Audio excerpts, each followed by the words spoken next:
ശ്രീ ഹരിദാസാണ് പാലയിൽ നിന്ന്. ശ്രീ ഹരിദാസ്, താങ്കൾക്ക് എന്ത് തോന്നുന്നു, ഈ ട്രംപിന് നേരെ ഇറാൻ ഇങ്ങനെ ഒരു വധശ്രമം നടത്തുന്നത് ഇസ്രായേൽ കണ്ടെത്തി അത് അറിയിച്ചതായിരിക്കുമോ, അതോ ഇതൊരു ഇപ്പോൾ ഈ വിഷയത്തിൽ നിന്നൊക്കെ ശ്രദ്ധ മാറ്റി പുതിയൊരു തന്ത്രം ഇറക്കിയതായിരിക്കുമോ?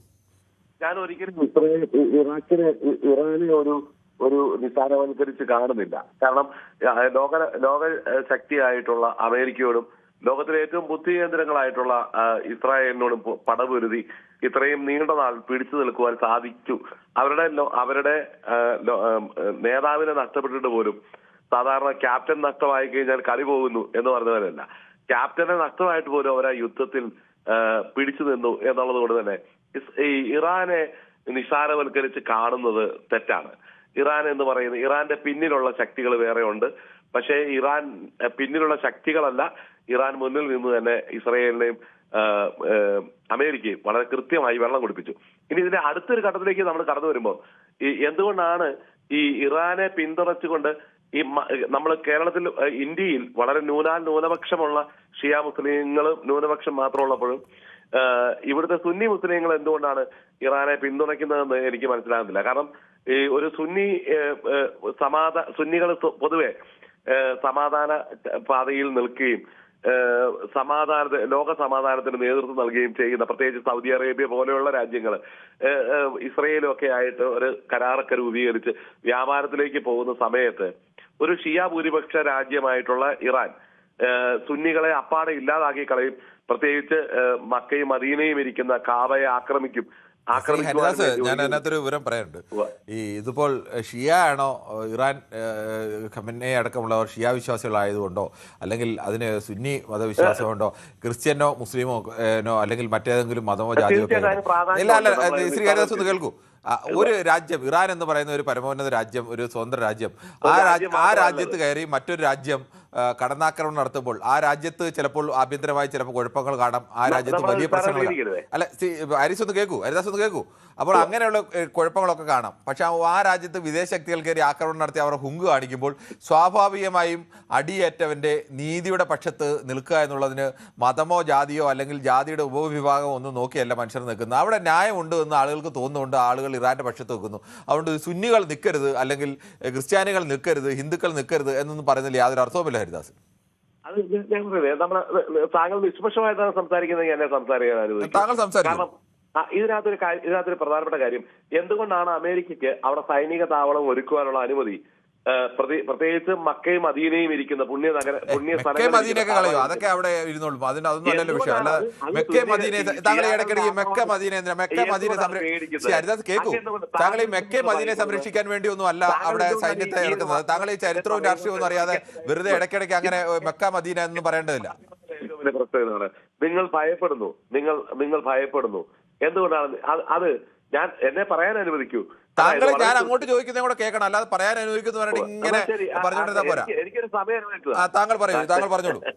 അതായത് എന്തുകൊണ്ടാണ് അവിടെ ഈ അമേരിക്ക സൗദിക്ക് കാബയ്ക്ക് സംരക്ഷണം നൽകാൻ വേണ്ടി സൗദിയുടെ അടുക്കൽ വന്ന് അമേരിക്കയെ ക്ഷണിച്ചുകൊണ്ട് വരുത്തിയിട്ടാണ് അവിടെ അമേരിക്ക സൈനിക താവളം സൗദി ഒരുക്കിയത്. അത് ഷിയ രാജ്യമായിട്ടുള്ള ഇറാൻ മതപരമായിട്ടുള്ള പർപ്പസ് വെച്ച് തന്നെ സൗദിയെ ആക്രമിക്കും എന്ന് പറഞ്ഞ് പ്രഖ്യാപിച്ചിട്ടുള്ളത് കൊണ്ട് തന്നെയാണ്. അവിടെ മതമില്ല എന്ന് താങ്കൾ പറയരുത്. ഇവിടെ ലോക സമാധാനത്തിന് വേണ്ടി എല്ലാ മതങ്ങളും ഒന്നിച്ചു നിൽക്കുകയും ഈ ഇറാനെ പോലൊരു രാജ്യം മറ്റു രാജ്യങ്ങൾക്ക് ഭീഷണിയായി ആണവ ഊർജത്തിലെ സ്വയം പര്യാപ്തത നേടാൻ ശ്രമിക്കുമ്പോഴാണ് ഈ യുദ്ധം ഉണ്ടാകുന്നത്. യുദ്ധത്തെ ഞാൻ അനുകൂലിക്കുന്നില്ല. ഞാൻ ഇറാന്, ഇന്ത്യ എന്ന് പറയുന്ന ഈ രാജ്യവുമായിട്ട് വളരെ അഭേദ്യമായ സൗഹൃദ ബന്ധം കാത്തു സൂക്ഷിക്കുന്ന ഒരു രാജ്യമാണ് ഇറാൻ. ആ ഇറാൻ പിന്തുണയ്ക്ക് ഞാൻ പൂർണ്ണമായ സപ്പോർട്ടുണ്ട്. പക്ഷെ ഇവിടെ നമ്മൾ സംഭവിക്കേണ്ടത് ഇതിനകത്ത് മതമില്ല, ഇല്ലെങ്കിൽ മതത്തിന്റെ പ്രശ്നങ്ങളില്ല എന്ന് പറഞ്ഞുകൊണ്ട് നിൽക്കുന്ന ഒരു സാഹചര്യം. കാരണം നമ്മുടെ ഒരുപാട് പേര്, നമ്മുടെ സഹോദരങ്ങള് ഈ ഇറാനെ അറിയാതെ പിന്തുണച്ചു പോയതിന്റെ പേരിൽ സൗദിയിൽ ജയിലിലുണ്ട്. താങ്കൾക്ക് അറിയാമല്ലോ അത്. ശ്രീ ഹരിദാസ്, ഞാൻ അതാണ് ആദ്യമേ പറഞ്ഞത്. താങ്കൾ വിശാലമായ അർത്ഥത്തിൽ പറഞ്ഞു വെക്കാൻ പോകുന്നത് സുന്നികൾ ഷിയ രാജ്യത്തെ എന്തിനു പിന്തുണയ്ക്കുന്നു, അവർ ശത്രുക്കളല്ലേ എന്നൊക്കെയാണ്. ഞാൻ അതേ അർത്ഥത്തിൽ തന്നെയാണ് താങ്കളോട് പറഞ്ഞത്. സുന്നി ഷിയ വ്യത്യാസമൊന്നുമല്ല. ഒരു രാജ്യം, ഇനി ഏത് രാജ്യമായിക്കോട്ടെ, നമ്മുടെ ശത്രു രാജ്യമായിക്കോട്ടെ, ആ രാജ്യത്തിന് നേരെ ഒരു ആക്രമണം നടന്നു കഴിഞ്ഞാൽ, ആ രാജ്യത്തിൻ്റെ പരമാധികാരത്തിന് നേരെ മറ്റൊരു രാജ്യം കടന്നാക്രമണം നടത്തിയാൽ, ഇപ്പോൾ പാകിസ്ഥാൻ നമ്മുടെ ശത്രുരാജ്യമാണ്. നാളെ അമേരിക്ക വന്ന് പാകിസ്ഥാൻ നേരെ കടന്നാക്രമണം നടത്തി പാകിസ്ഥാൻ പിടിച്ചെടുക്കാൻ ശ്രമിച്ചാൽ ഇന്ത്യയുടെ സ്റ്റാൻഡ് ചിലപ്പോൾ അമേരിക്കയ്ക്ക് അനുകൂലമായിട്ടായിരിക്കുമോ? ഇല്ല. ഏതൊരു രാജ്യത്തായാലും ആ രാജ്യത്തിൻ്റെ നമ്മൾ തമ്മിൽ അടിയുണ്ടായിരിക്കാം, പക്ഷെ ഒരു രാജ്യത്ത് വന്നിട്ട് അവിടുത്തെ കടന്നാക്രമണം നടത്തുമ്പോൾ സ്വാഭാവികമായും സമീപ രാജ്യങ്ങളോ മറ്റു രാജ്യങ്ങളോ ഒക്കെ അതിനെ എതിർക്കും. അത് സ്വാഭാവികമായ ഒരു പ്രക്രിയയാണ്. അതിൻ്റെ പുറത്ത് അവിടെ ഷിയ ആണ് സുന്നിയാണ് എന്ന് നോക്കിയത്, ഷിയയും സുന്നിയും നോക്കിയെന്നല്ല ആളുകൾ അവിടെ എതിർപ്പുയർത്തുന്നതും. അവർ തമ്മിൽ വ്യത്യാസമുണ്ട്, അവർ തമ്മിൽ യുദ്ധങ്ങൾ പോരാട്ടങ്ങൾ ഉണ്ടായിട്ടുണ്ട്, യുദ്ധങ്ങൾ ഉണ്ടായിട്ടുണ്ട്, ആക്രമണങ്ങൾ ഉണ്ടായിട്ടുണ്ട്, അതെല്ലാം ശരിയാണ്. ശരി, ശ്രീ ഹരിദാസാണ് പാലയിൽ നിന്ന് സംസാരിച്ചത്. ശ്രീ രാജനാണ് തിരുവല്ലയിൽ നിന്ന്. ശ്രീ രാജൻ, താങ്കൾക്ക് എന്താണ് ഈ വിഷയത്തിൽ പറയാനുള്ളത്? പറഞ്ഞോളൂ. ഈ അമേരിക്ക എല്ലാ രാഷ്ട്രങ്ങളോടും ശത്രുത ഉണ്ടാക്കി വെച്ചേക്കുക. ഇപ്പം ട്രംപ് പറയുന്നത് പിന്നെ ഇറാൻ ആക്രമിക്കാൻ വരുന്നെന്ന്. അത് വെറും അയാളുടെ ഒരു പൊളിവാക്കായത്.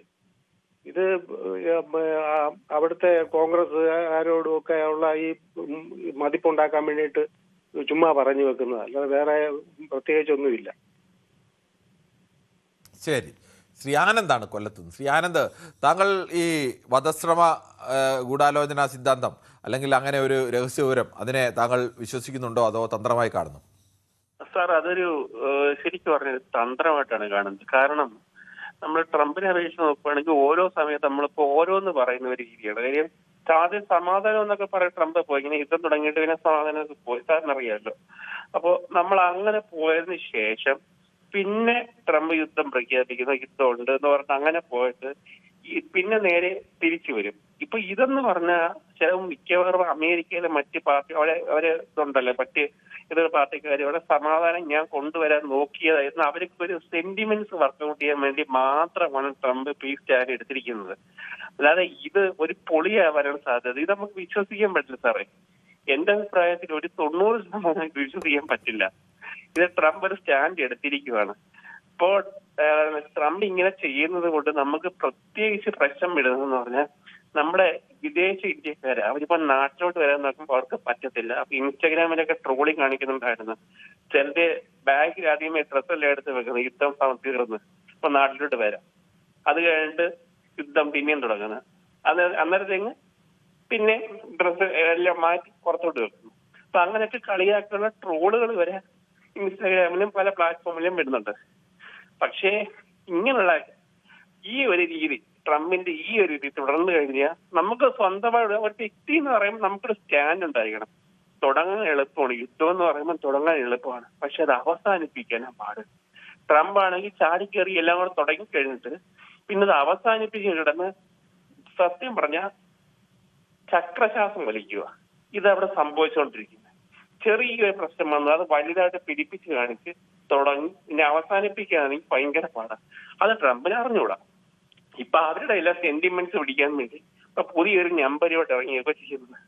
ഇതാ കിരൺ സാറെ ഇപ്പൊ സംഭവിച്ചിരിക്കുന്ന ആക്ച്വലി. എനിക്ക് അങ്ങനെ തോന്നുന്നത്. ശരി, ഓരോ തരത്തിൽ വിലയിരുത്തലുകളും ലോകത്തുണ്ട്. ശ്രീ രാജേഷാണ് ഷൊർണൂർ. ശ്രീ രാജേഷ്, താങ്കൾക്ക് എന്ത് തോന്നുന്നു? ഇതിപ്പോൾ ട്രംപ് ഒരു അമേരിക്കൻ പ്രസിഡന്റ്. കൂടുതൽ വാർത്തകൾക്ക് news 18 Keralam YouTube channel subscribe ചെയ്യുക.